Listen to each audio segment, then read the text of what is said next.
Programme میں خوش آمدید. میں ہوں سلمان حسن. ساتھ موجود ہیں مجیب الرحمان شامی صاحب. ناظرین, پہلے پیار پھر للکار اور جب بات سمجھ نہ آئی تو پھر یلغار. لیکن یلغار بھی صرف دہشت گردی کے اڈوں پر, دہشت گردوں کے ٹھکانوں پر.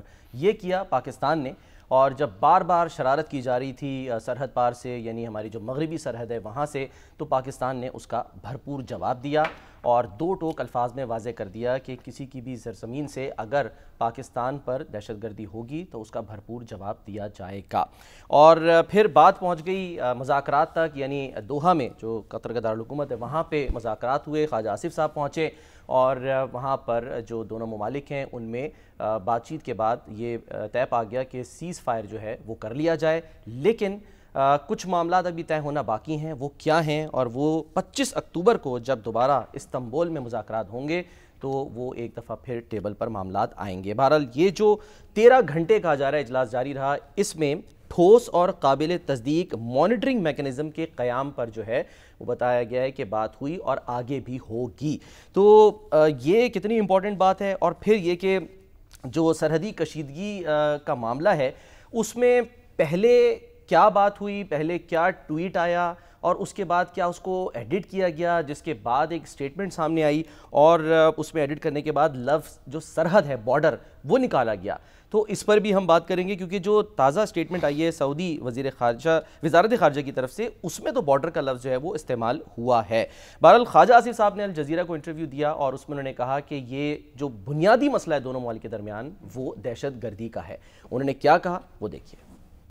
افغان امور کے ماہر افتخار فردوس صاحب بھی ہمارے ساتھ موجود ہوں گے, ان کی طرف بھی جائیں گے. لیکن شامی صاحب, سر بہت کچھ ہو گیا اور بہت کچھ ابھی ہونا باقی ہے, لیکن آپ کو لگتا ہے کہ جو اب تک ہوا ہے اس پر ہمیں مطمئن رہنا چاہیے اور بہتری کی امید رکھنی چاہیے انشاءاللہ؟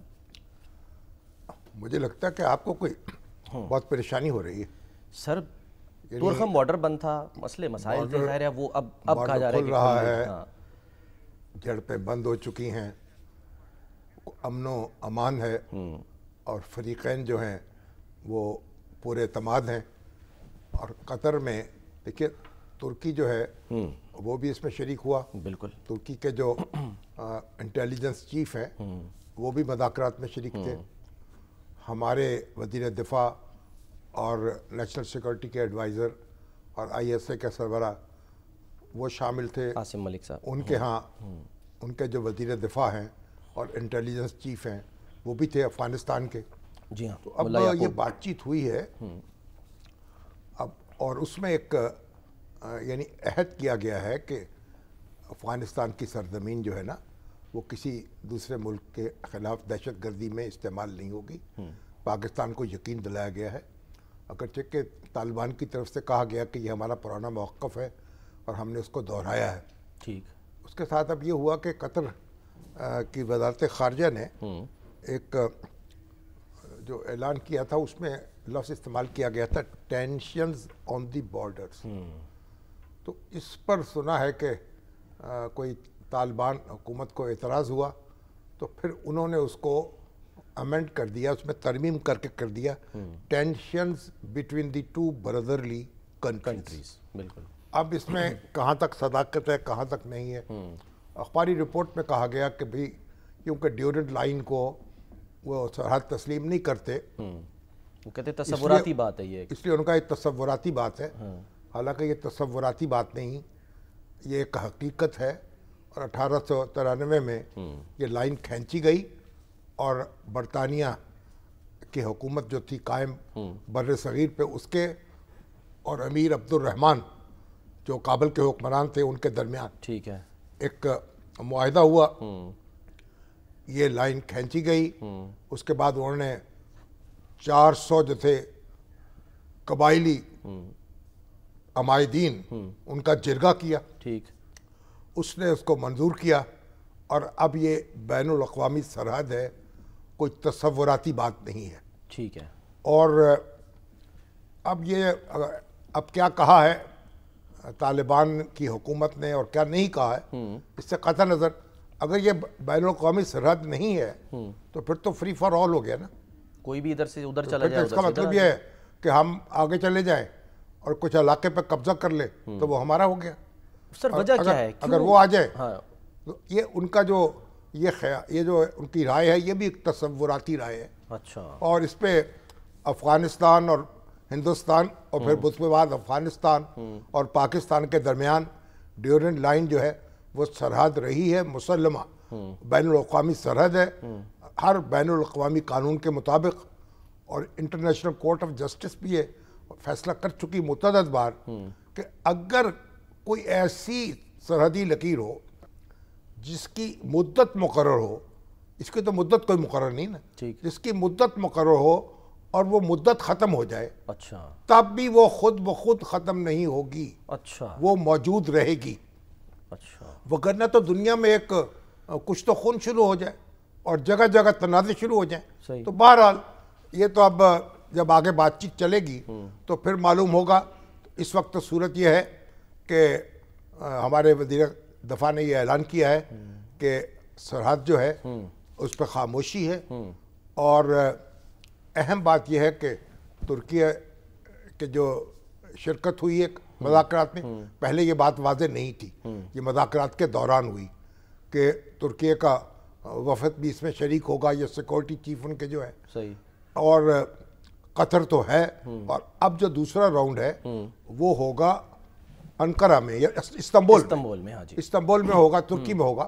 تو اب یہ جو اس ساری صورتحال میں یہ بڑی اہم بات یہ ہے کہ صرف دو طرفہ بات چیت نہیں ہوگی, بلکہ اس میں ثالث بھی موجود ہوں گے, اور اس وجہ وہ مانیٹرنگ ایک سسٹم بھی بنایا جائے گا.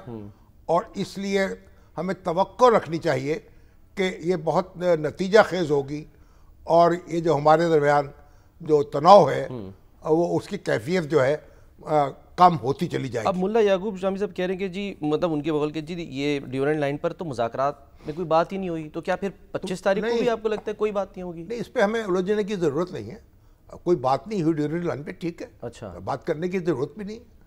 یہ کہ ڈیورنٹ لائن تو کوئی مسلمہ بین الاقوامی سرحد ہے, اور میں نہیں سمجھتا کہ ہم اس پہ کوئی گفتگو کرنے کو تیار ہیں. اگر آپ نے اس کو کھولنا ہے تو پھر اس کے بڑے بڑے دور رس اثرات ہوں گے, تو میں نہیں سمجھتا کہ یہ کوئی تنازع کھڑا ہوگا. صحیح. اور کیونکہ لیکن بہرحال اب جب بات چیت آگے بڑھے گی تو پھر ہمیں اندازہ ہو سکے گا. تو افتخار فردوس صاحب ہمارے ساتھ موجود ہیں. افتخار صاحب السلام علیکم. وعلیکم. جی افتخار صاحب, یہ جو معاہدہ ہوا ہے یا اعلان ہوا ہے, آپ تازہ ترین کیا اطلاع ہے کہ اب خاموشی ہو گئی ہے جیسے وزیر دفاع کہہ رہے ہیں, یا کوئی اکا دکا کوئی کاروائی اب بھی کہیں ہو رہی ہے؟ دیکھیے, جہاں تک بارڈر کی سچویشن ہے شامی صاحب, تو بارڈر پر تو خاموشی ہے, بلکہ ابھی سے تقریباً کوئی 45 منٹ پہلے بارڈر جو ہے اسپین بولدک اور چمن یعنی ویش اور چمن کا جو بارڈر ہے اس کے اوپر جو ایمٹی کنٹینرز ہیں, یعنی خالی کنٹینرز مال خالی کر کے وہ واپس آتے ہیں یا اس سائڈ سے یا اس سائڈ پہ, ان کو جو ہے وہ آمد و رفت کے لیے اجازت دے دی گئی ہے. تو یہ ایک خوش آئند اقدام بھی ہے, کیونکہ بہت سارے لوگوں کا نقصان تھا دونوں سائڈز پر. آبویسلی ٹینشنز کی وجہ سے اس کو بند کر دیا گیا تھا, اور ذرائع اس بات کی تصدیق کر رہے ہیں کہ آئندہ 48 گھنٹے کے اندر اندر جو بارڈرز ہیں جتنے بھی بند ہیں وہ سب کے سب جو ہے معمول آمد و رفت کے لیے جو ہے وہ کھول دیے جائیں گے. تو یہ بات تو بالکل کلیئر ہے, یعنی ٹرکوں کی آمد و رفت شروع ہو جائے گی, تجارت بحال ہو جائے گی, اور جو یعنی مال تجارت جو ہے جس کے خراب ہونے کا خدشہ ہے, پھل ہیں, سبزیاں ہیں, وہ خدشہ جو ہے وہ کم ہو گیا ہے. بالکل ایسا ہی ہے جی, اور اس کو ویلکم کیا گیا ہے دونوں سائڈ سے. پلس جو ہماری سائڈ سے تو کوئی انخلا نہیں ہوا تھا, لیکن جو افغانستان کا کے پاس جو ایریاز ہیں, جو کنڑ کے, ننگرہار کے اور جو ویش کے ایریاز ہیں, وہاں سے بیشتر خاندان جو ہے نقل مکانی کر گئے تھے, اور وہ بھی واپس آنا جو ہے وہ شروع ہو گئے ہیں. ان کی حکومت نے ان کو کہا ہے کہ اب کوئی ایسا انسیڈنٹ جو ہے وہ نہیں ہوگا, تو جو نارملسی کی طرف جو ہے وہ اشارہ دیتے ہیں. لیکن میرا انٹرسٹ اس بات میں ہے جو آپ نے کی کہ جو مانیٹرنگ میکینزم جو انٹروڈیوس جو ہے وہ کیا جا رہا ہے, اور ہماری اطلاع کے مطابق جو ہے 8 دن کے لیے جب تک یہ معاہدہ ہوا تو یہ monitoring mechanism already in place ہے. اچھا, جو اس بات کی گارنٹی دے گا کہ 25 تاریخ تک تو کم از کم بالکل ہی کوئی واقعہ بارڈر کے اوپر جو ہے وہ نہ ہو. پھر اس کو جو بات چیت جو ہے وہ ہوئی ہے اس میں تقریباً کوئی 6 پوائنٹس تھے جس کے اوپر بات چیت ہونا باقی ہے. اور اس میں ایک پوائنٹ جو ہے بارڈر کے اوپر کہ یہ بات مکمل طور پر ختم کر دی جائے کہ افغانستان کی طرف سے یہ ڈیورنڈ لائن وغیرہ والی باتیں آنا جو ہے وہ بند ہو، کیونکہ یہ ایک انٹرنیشنلی ریکگنائز بارڈر ہے، اور وہ سٹیٹمنٹ پہ ہٹانے کے حوالے سے جو پاکستانی حکام کا موقف ہے، جن کے پاس ڈائریکٹلی جو ہے نالج ہے کہ کیا ہو رہا تھا، ان کے مطابق بات چیت کو آگے بڑھانے کے لیے یہ چینجز جو ہے وہ کی گئیں، کیونکہ باقی جتنی بھی باتیں ہیں وہ 25 تاریخ کو جو ہے وہ ٹرکی میں ہوگی۔ اب جو میکینزم ہے وہ ایک انٹرسٹنگ پارٹ ہے، کیونکہ وہ ساری چیز میں نئی چیز ہے، باقی جو ڈیمانڈز ہیں اس سائڈ سے یا اس سائڈ سے وہ آلموسٹ وہی پرابلمز ہیں جو ہم سنتے رہتے ہیں، جس میں ریفیوجیز کے ایشو ہے، بارڈر کی بندش کے حوالے سے ہے، اور خصوصی طور پر non state actors T T P یا افغانستان کی سرزمین کسی دوسرے ایکٹر جو obviously پاکستان کو انڈیا کے حوالے سے کنسرنز ہیں۔ لیکن جو مانیٹرنگ میکینزم ہے اس میں یہ کہا گیا کہ ریویو جو پروسیس ہے اس میں آپشن دیے گئے کہ جو بات ہم ڈیسائیڈ کریں گے 25 تاریخ کو اور ایگریمنٹ فائنلی جو ہے وہ لکھا جائے گا، اس میں 3 مہینے بعد ریویو کریں گے یا 6 مہینے بعد، یعنی 4 کوارٹرز میں کریں گے یا پھر 2 کوارٹرز میں جو ہے یہ ریویو کیے جائے گی، اور اس کے باقاعدہ طور پر اس بار دستخط لیے جائیں گے جو چیک کریں گے کہ یہ کام بولا گیا تھا یہ ہوا یا نہیں ہوا۔ تو اب پاکستان تو آلریڈی تیار تھا، اور بہت ساری چیزیں جو ہے ہماری طرف تو بالکل ہی ٹھیک ہیں تقریباً جتنی بھی وہ ہیں، کیونکہ ہم تو ریئیکشنی طور پر جو ہے یہ کام کر رہے ہیں جو اس طرف سے کارروائیاں ہوتی ہیں۔ افتخار صاحب آپ کہہ رہے ہیں کہ جو آپ یہ جو یعنی مشترکہ مانیٹرنگ جو ہے اس کا اہتمام کیا گیا ہے، یعنی جی بالکل، تھرڈ پارٹی اور مانیٹرنگ، پاکستان دونوں شامل ہیں اس میں؟ جی تھرڈ پارٹی مانیٹرنگ، یہ مانیٹرنگ جو ہے ان قطر یا ترکی میں سے ایک ممالک اس کی ذمہ داری لے گا۔ اچھا، یعنی دونوں میں سے ایک ملک جو ہے وہ بھی اس میں شریک رہے گا؟ جی بالکل، اور یہ اور وہ میٹنگ جو ریویو کی جائے گی یہ بھی اسی ملک میں اندر ہوگی، اسی ملک میں گویا ترک فوج جو ہے وہ بھی تعین اس کا ہو سکتا ہے؟ نہیں جی، ایسا کوئی وہ نہیں ہے، لیکن ڈیفینیٹلی سرویلنس کے حوالے سے بات چیت ہوگی جس میں ایسے میکینزم ہوں گے جو ایریل سرویلنس بھی ہو سکتی ہے، یا ایسے سسٹمز جو ہے بارڈر پر انسٹال کیے جا سکتے ہیں کہ وہ ٹرکش ٹیکنالوجی ہو، تاکہ دونوں سائڈز اس بات سے مطمئن رہے کہ ایک دوسرے کے خلاف کوئی کام جو ہے وہ نہیں ہے۔ جب یہ سب کچھ بارڈر پہ ہو رہا ہے، جو شامی صاحب نے بھی اشارہ کیا افتخار صاحب، تو پھر وہ لفظ بارڈر سے کس بات کا اعتراض؟ کیونکہ جو سعودی وزارت خارجہ اس کی سٹیٹمنٹ آئی اس میں تو لکھا ہوا ہے کہ جی بارڈر کے دونوں طرف۔ دیکھیں، اگر آپ نے یہ پشتونوں کے ساتھ یا قبائلیوں کے ساتھ ڈیل کرنے کا ایک طریقہ ہوتا ہے، جو جرگہ ہوتا ہے وہ ثالثی کی بنیاد پر یہ کوشش کرتا ہے کہ بات آگے جائے اور الٹیمیٹلی ایک حتمی نتیجہ اس کا نکالا جائے۔ افغانز کو اس بات پر بہت زیادہ لوکل پریشر تھا، کیونکہ افغانستان کی حکومت جو طالبان کی حکومت ہے یہ کوئی پاپولر گورنمنٹ نہیں ہے جو الیکٹ ہو کے آئی ہے، اور وہ تانوں سے بچنے کے لیے ادھر جو لوکل پریشر تھا، کیونکہ ہم دیکھ رہے تھے کہ جب یہ ساری باتیں آئیں اور پہلا سٹیٹمنٹ قطر سے آیا تو تب سے افغانستان کے اندر کم از کم 6 احتجاج تو میں نے دیکھے کہ لوگ کہہ رہے ہیں کہ یہ بات اس طرح نہیں ہونی چاہیے، تو انہوں نے ریکویسٹ کی کہ یہ لفظ اس میں سے ہٹا دیا جائے جب تک کہ فائنلائزڈ اگریمنٹ جو ہے وہ نہ ہو۔ اس لیے اس لفظ کو میں یہ تو نہیں کہوں گا کہ ہٹا دیا گیا ہے، اور اس کو جو ہے ریفریز کر کے صرف برادرانہ ملک کے ساتھ جو ہے وہ ریپلیس کر دیا گیا ہے، کیونکہ اس کے اوپر جو اصل بات ہوگی جس کے اوپر دستخط جائیں گے وہ پھر ترکیے میں ہوگی، تو جب تک ایگریمنٹ پورا نہیں ہوتا تب تک جو ہے پاکستانی حکام کے مطابق یہ ایک نان ایشو ہے، اور اگر کوئی اس کو سیلیبریٹ کرتا ہے تو کرے، لیکن کسی چیز پر اثر انداز جو ہے وہ نہیں ہو۔ ویسے بھی افتخار صاحب اگر سرحد جو ہے وہ تسلیم نہیں کی جاتی تو پھر تو فری فار آل ہے، جتنا آگے بڑھ جائیں آپ اور جتنا پیچھے ہٹ جائیں۔ شامی صاحب جو آپ نے بات کی، میرے اس کے ساتھ اتفاق ہے، کیونکہ پھر تو آپ جدھر چاہیں ہٹ کریں، اس میں کوئی فرق نہیں پڑتا، بلکہ جو سٹیٹمنٹس بھی آئی ہیں اس کے اندر بھی تھوڑی لچک کا اظہار ہے۔ اگر آپ افغان سائڈ کی سٹیٹمنٹ دیکھیں اس میں ذبیح اللہ مجاہد صاحب نے جو کی اور پھر اس کی ایک کلیریفیکیشن بھی دی، اس میں بھی 2 چیزیں مینشنڈ ہیں کہ اگر پاکستان کوئی اسٹرائک اول تو کوئی کرے گا نہیں، لیکن اگر ایسی کوئی سچویشن بنتی ہے تو افغان ملٹری اور سیویلین کیجولٹیز اس میں جو ہے وہ نہیں ہونے چاہیے۔ ٹھیک ہے، اچھا افتخار صاحب آپ یہ بتائیں، مطلب یہ ہے کہ اسپیس جو ہے وہ دے دی گئی ہے کہ اگر نان اسٹیٹ ایکٹرز ہوں اور پریسائز انٹیلیجنس ہو آپ کے پاس تو آپ کر سکتے ہیں۔ اس کا مطلب یہ ہوا کہ پاکستان نے ایسے ٹھوس شواہد پیش کیے ہیں جن سے دار انداز جو ہے وہاں سے آ رہے ہوتے ہیں افغانستان سے پاکستان میں. جی لیکن اس میں شامی صاحب ایک چیز ہمارے اوپر بھی آئے گی، کیونکہ ان کا یہ موقف ہے کہ ساری چیزیں تو افغانستان سے نہیں ہو رہی، لیڈرشپ ہمارے پاس ہو سکتی ہے، کچھ لوگ ہو سکتے ہیں، لیکن کارروائیاں جو ہے وہ آپ کے ملک کے اندر 500 کلومیٹر 600 کلومیٹر اندر ہوتی ہے، اس کے لیے تو آپ ہمیں بلیم نہ کریں. تو لہٰذا آپ نے سیکیورٹی میکینزم کو بھی بہتر افتخار صاحب یہ فرمائیے گا کہ افغان وزارت داخلہ نے ٹویٹ کیا اور بتایا کہ جی افغان جو انسدادی دہشت گردی پولیس ہے اس نے صوبے پروان میں آپریشن کیا، اسلحہ گولہ بارود وہاں سے ضبط کیا ہے. کیا یہ جو کارروائیاں ہو رہی ہیں یہ آپ کو لگ رہا ہے یہ اشارہ ہے سنجیدگی کا کہ واقعی اب وہ انٹرسٹڈ ہیں کہ دہشت گردی کا خاتمہ ہو؟ دیکھیں جی، ایک تو آپٹکس بھی دکھانی پڑتی ہے نا، ہر ملک کو ضرورت ہے کہ وہ اپنے ڈپلومیٹک آپٹکس بھی بتائے گا، لیکن یہ جو آپ نے وزارت خارجہ کے حوالے سے جو بات کی، انٹیریئر منسٹری نے بیسیکلی یہ سٹیٹمنٹ جو ہے وہ دی ہے، یہ معمول کی کارروائی ہے، اور ہمارے انفارمیشن کے مطابق یہ 2 دن پہلے کی گئی تھی، لیکن آج اس کو جو ہے وہ دکھایا جا رہا ہے اس طرح دکھا کر تاکہ یہ پورے اس پیراڈم کے اندر جو ہے کوئی کارروائی کی گئی ہے. یہ کوئی سگنیفیکنٹ عمل جو ہے وہ نہیں ہے. میرے خیال میں جو سگنیفیکنٹ بات چیت ہوگی اور جو پورا ہمیں ایک معاہدہ پبلکلی ڈسپلے کیا جائے گا وہ ترکی کے معاہدے کے بعد ہی سامنے ہے. ٹھیک ہے. تو یہ افتخار صاحب یہ جو معاہدہ ہوا ہے جس طرح سے ایک خاموشی چھائی ہے، اس کے بعد یہ جو ہمارے وزیر اعلیٰ ہیں کے پی کے نئے سہیل صاحب، تو یہ تو ایک جھاگ کی طرح بیٹھ جائیں گے، پھر ان کا تو سارا معاملہ ہی وہ ٹھپ ہو گیا. جو حلقے ہیں جو سیکیورٹی کے امور کو دیکھتے ہیں یا نیشنل سیکیورٹی کو دیکھتے ہیں، وہ آج کی بھی جو میٹنگ پی ٹی آئی نے چیئر کی ان کے چیف منسٹر نے کے پی کے اندر، اس پہ کافی تشویش انہوں نے دکھایا، کیونکہ 2 باتیں انہوں نے پھر دہرائی ہیں. ایک یہ کہ ملٹری آپریشنز کے نہیں ہونے چاہیے، جو بات میں آپ سے کر رہا تھا کہ کیونکہ گھر کے اندر بھی مسئلہ ہے، ایسا نہیں ہے کہ صرف ادھر سے ہی پرابلم ہے، تو آپریشنز تو کرنے پڑیں گے اگر صفائی جو ہے وہ کرنی ہے. تو وہ کہہ رہے ہیں کہ یہ ملٹری آپریشنز جو ہے وہ امیڈیٹلی جو ہے وہ روکے جائیں.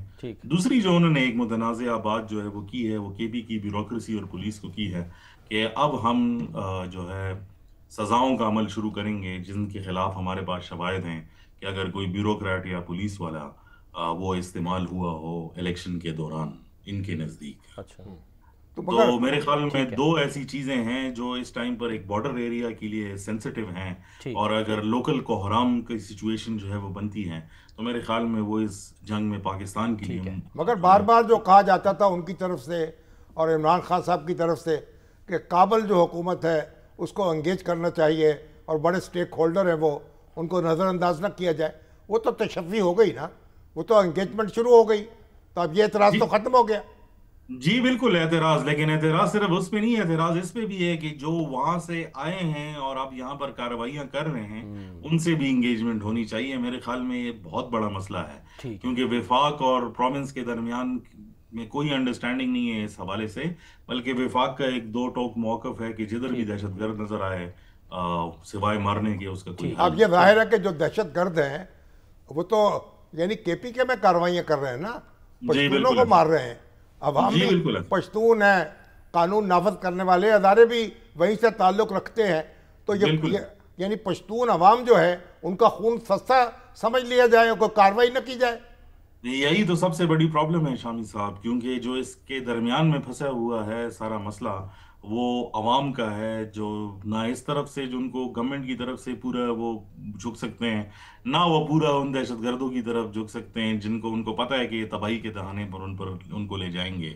تو اس کے لیے کوئی پولیٹیکل سلوشن جتنا جلدی نکل آئے ہے میرے خیال میں وہ بارڈرز پر بھی اثر انداز ہوگا، اور جس طرح ہماری افغانستان کے ساتھ ڈیلنگ ہے اس پہ بھی اثر انداز ہوگا. مگر وہ جو کہہ رہے ہیں کہ جناب انتخابات کے دوران اگر کسی نے زیادتی کی ہے تو اس پہ کارروائی کریں گے، تو انتخابات میں تو مولانا فضل الرحمان کا تو یہ کہنا ہے کہ ہمارے ساتھ زیادتی ہوئی ہے. انتخابات میں تو کے پی کے میں تو آپ دیکھیے کہ بڑی بھاری اکثریت سے پی ٹی آئی جیتی ہے، قومی بھی اور صوبائی اسمبلیوں میں بھی. تو مولانا فضل الرحمان کی شکایات پر نوٹس لیں گے اور ان پر کارروائی کریں گے. دیکھیں جی، مولانا فضل الرحمان کو اس ٹائم پر اپوزیشن میں ایک لیڈر کے طور پہ جو ہے وہ دیکھا جا رہا ہے جو میک اینڈ بریک میں آگے جو ہے وہ کام آئیں گے. میرے خیال میں تحریک انصاف کے ساتھ جو ان کی انیشل ایک انڈرسٹینڈنگ تھی وہ اب باقی نہیں رہی، اور مولانا تو خود اپنے لیے ایک تحریک چلانے کے لیے پرعزم ہے دیکھتے ہیں وہ کس طرف یہ تحریک لے جاتے ہیں، کیونکہ وہ اسلام آباد پر چڑھائی کرنے کے لیے بھی تیاری کر رہے ہیں۔ ٹھیک ہے، بہت بہت شکریہ افتخار فردوس صاحب، بہت بہت شکریہ سر۔ ایک کوئک بریک لیتے ہیں، بریک کے بعد ہم واپس آتے ہیں، ہمارے ساتھ رہیے۔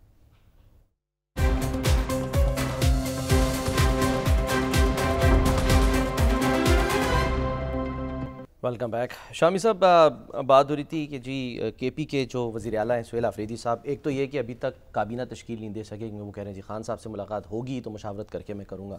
آج باقاعدہ انہوں نے جو ہے وہ ایک اعلیٰ سطح اجلاس کی صدارت کی، یعنی باضابطہ جو آج اجلاس ہوا امن و امان سے متعلق۔ ہم یہ دیکھ رہے ہیں کہ جیسے جیسے صوبے کی ذمہ داریاں ان پر آ رہی ہیں، بریفنگز وہ لے رہے ہیں، ویسے ویسے ان کی گفتگو میں ٹھہراؤ آتا جا رہا ہے۔ آج انہوں نے ہمارے جو رپورٹر ہیں ذیشان کاکا خیل، ان کو ایک ایکسکلوزیو انٹرویو دیا، ذرا وہ سنتے ہیں کیا انہوں نے بات کی ہے، کیا گفتگو کی سہیل آفریدی صاحب نے۔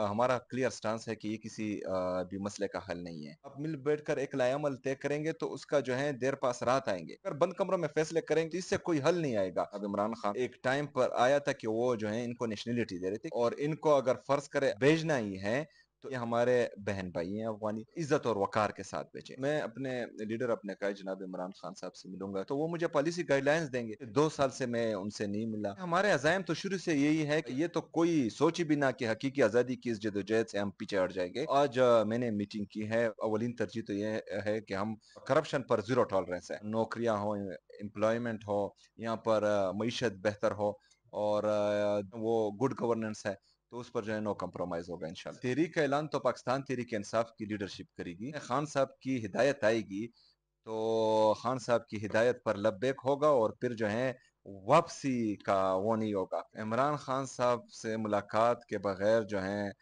کابینہ فائنل نہیں کروں۔ وفاقی حکومت کوئی گڈ ول جیسچر دے رہی نہیں۔ جی شامی صاحب، سر سوال، ہاں میں سمجھتا ہوں کہ حکومت کو اجازت دینی چاہیے ایگزیکٹلی ان سے ملاقات کیوں کی، ملنے نہیں دیا جا رہا، اور تاکہ وہ ان سے ان کی بھڑاس نکل جائے، وہ ان سے مشورہ کر لیں۔ یہ بات تو، لیکن یہ بات میری سمجھ میں نہیں آ رہی کہ اس کے بغیر وہ کابینہ اعلان نہیں کر سکتے۔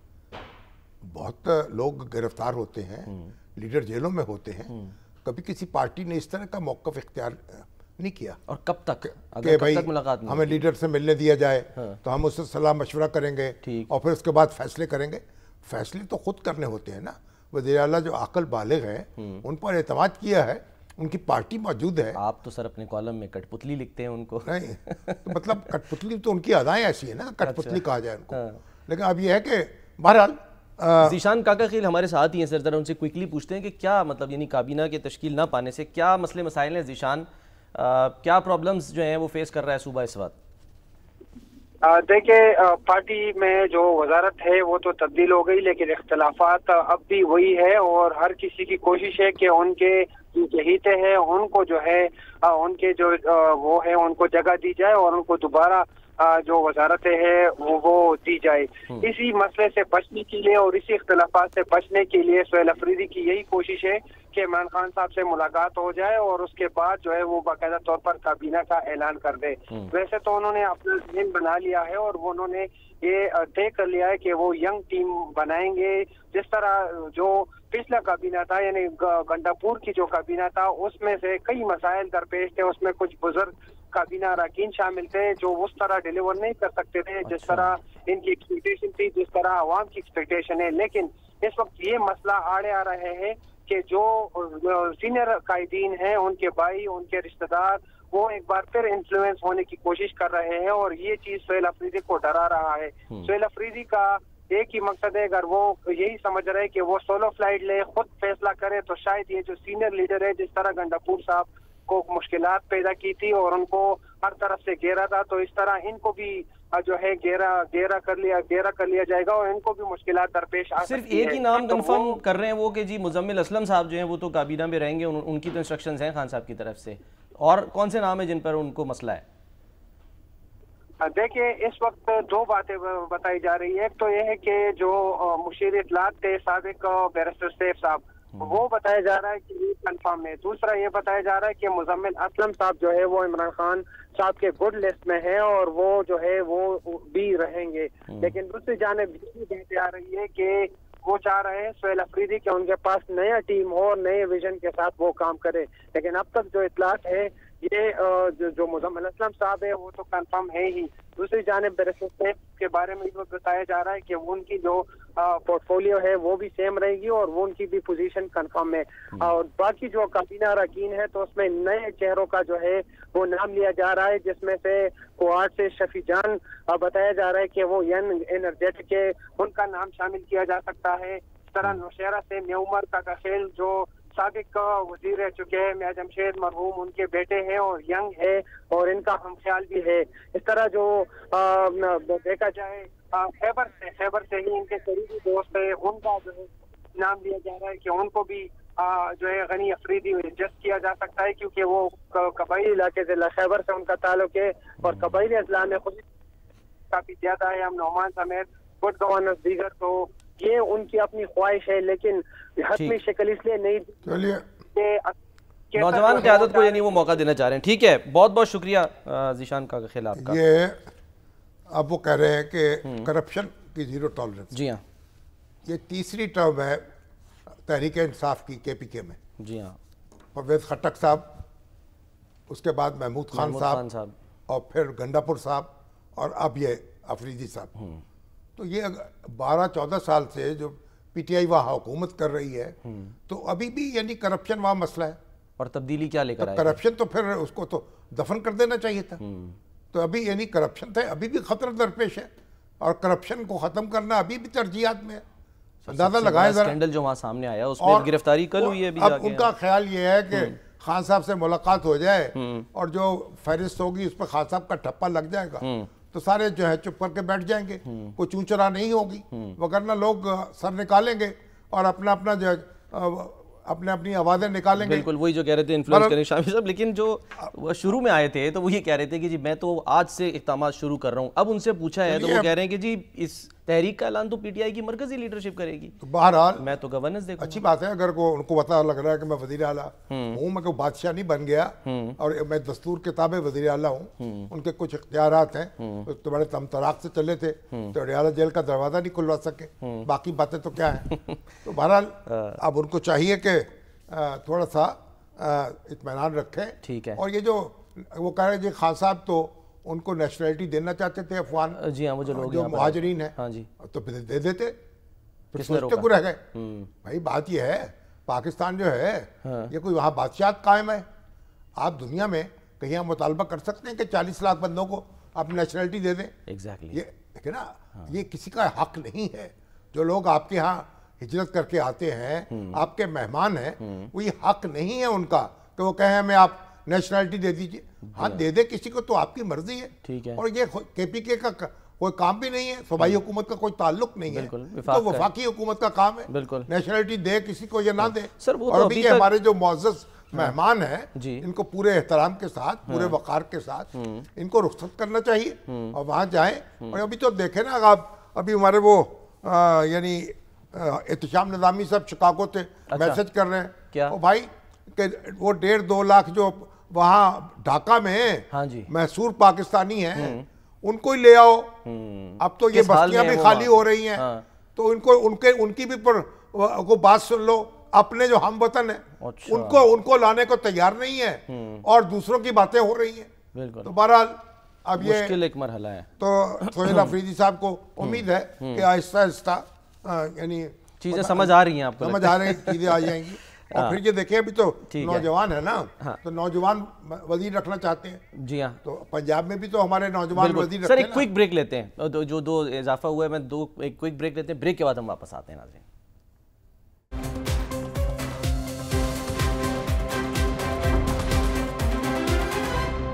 Welcome back. تو شامی صاحب ایک طرف تو ظاہر ہے وہ نوجوان قیادت چاہ رہے ہیں اور دوسری طرف وہ الزامات بھی وفاق پر لگا رہے ہیں کہ جی ہمارا ساتھ نہیں دے رہے، ناقص گاڑیاں دی گئیں اور بلٹ پروف گاڑیاں جو دی گئیں وہ بالکل پرانی ہیں۔ اس کا جواب دے دیا حکومت طلال چودھری صاحب نے جواب دے دیا۔ وہ تو کہتے ہیں کہ آپ اپنے وسائل سے بھی خرچ کریں اور جو تفصیل انہوں نے بیان کر دی ہے، لیکن یہ تو ان کا جھگڑا چلتا رہے گا کہ ان کے پاس اپنے وسائل ہیں ان پہ بھی خرچ کریں، وفاقی حکومت بھی ان کے ساتھ معاونت کرے جیسے مریم صاحبہ کر رہی ہیں۔ جوان قیادت جو ہے ہاں جی، تو یہ تو پھر شروع ہونا چاہیے۔ ہمارے چیئرمین تو 70 سال سے اوپر کے ہو گئے. اچھا ہاں جی خان صاحب تو وہاں سے شروع کریں. تو جوان قیادت جو ہے تو خان کے بغیر پی ٹی آئی کیا تجربہ ہوگی؟ بھی ضروری ہوتا ہے نا. اب پنجاب میں بھی تو ہمارے نوجوان وزیروں کی کابینہ بنی ہے نا. اب 2 بابے جو ہیں اس میں اب شامل ہوئے وہاں. وہ کیوں کیا گیا؟ ایک رانا اقبال احمد خان صاحب جو سابق سپیکر ہیں اور جناب محمد منشا بٹ صاحب جو سیالکوٹ سے ہیں. اب وہ جو ہیں 2 وزیر نئے داخل کیے ہیں کابینہ میں اور پہلے تو جوانوں پہ زیادہ زور تھا. ہاں جی اب کوئی بابے جو ہیں ان کی ضرورت بھی محسوس ہوئی ہے. تجربہ بھی کوئی چیز ہے, بالکل استفادہ کرنا ہے تجربے سے. اب مجھے تو ایسے لگا, میں نے کہا بھائی وہ مجھے تو ایسے لگا کہ جیسے نواز شریف صاحب جو ہیں ان کو 2 وزارتیں مل گئی, ان کا داخلہ ہو گیا کابینہ میں. تو رانا اقبال صاحب جو ہے سابق وہ گئے یہاں بھائی پھول نگر گئے لاہور سے, تو پورا یعنی جی ٹی روڈ جو تھا وہ بند تھا, اتنا استقبال ہوا ان کا. صحیح. اور ہمارے منشا بٹ صاحب تو چپ کر کے بالکل پرائیویٹ گاڑی میں گئے تاکہ ہنگامہ نہ ہو, اور گھر پہنچ گئے اپنے. وہاں پہ لوگوں نے خوب دھوم دھام سے استقبال کیا. تو دونوں بڑے قابل قدر ہیں, تجربہ کار ہیں, اور اس کی ضرورت رہتی ہے تجربے کی, ان کے تجربے کی ضرورت رہتی ہے. تو سہیل افریدی صاحب بھی وہ تجربہ کار لوگ بھی ڈھونڈ لیں اور کوئی جوان بھی ڈھونڈ لیں. مزمل اسلم صاحب کو لے رہے نا, بیرسٹر سیف اور مزمل اسلم صاحب کو.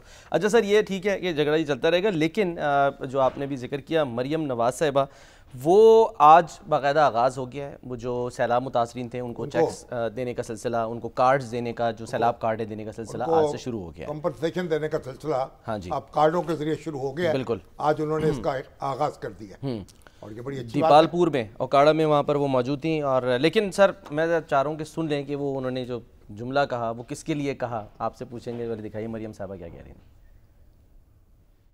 جو پنجاب کے پاس ہے, اگر وہ پنجاب کی عوام کے کام نہیں آیا تو اس پیسے کا میں نے اور کیا کرنا ہے.